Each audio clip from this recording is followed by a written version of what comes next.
এবং সারা ভারতবর্ষে ৮৫,০০০ মানুষ প্রাণ হারিয়েছে এই জিহাদিদের পাকিস্তানের কাছে। ৮৫,০০০ মানুষ সন্ত্রাসবাদের শিকার হয়েছে।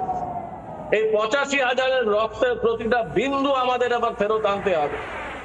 যেরকম ভাবে রক্তে ভিজেছে ভারতের মাটিগুলো, সেরকম ভাবে এদের রক্তে ভেজাতে হবে লাহোর, করাচি, পেশাওয়ার।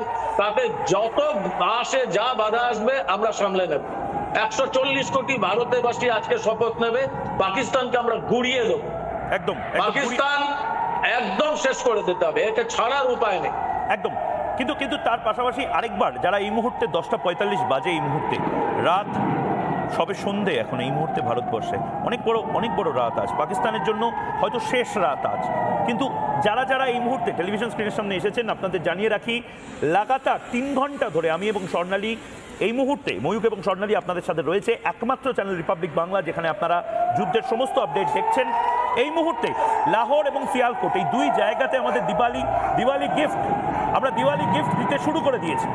আমরা বলেছিলাম যে বন্ধ করো, পাকিস্তান এই অসভ্যতামটা করো না। পাকিস্তান সেই অসভ্যতামটাই করছে এবং দেখুন বাজি ফুটছে। এগুলো হচ্ছে সুদর্শন চক্র, এটা হচ্ছে আমাদের এয়ার ডিফেন্স সিস্টেম। যে মিসাইলগুলো স্বর্ণালী, যে মিসাইলগুলো পাকিস্তান মারার চেষ্টা করছে, সেগুলো ধ্বংস হচ্ছে আকাশে, সব আকাশে সেগুলো উড়ে যাচ্ছে। আর এই মুহূর্তে একটা ব্রেকিং নিউজে নজর রাখে। এই মুহূর্তে কিছুক্ষণ আগেই বলেছিলাম জম্মুর খবর, জম্মুর লোকজন সহ গোটা দেশের মানুষ জেনে নেবে যে পাকিস্তানকে একদম মাটিতে মিশিয়ে দিয়েছি আমরা।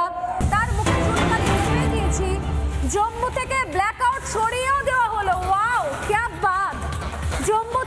জম্মু থেকে ব্ল্যাক আউট সরিয়ে দেওয়া হলো। জম্মুতে এমনিও কোনো বিপদ ছিল না, কারণ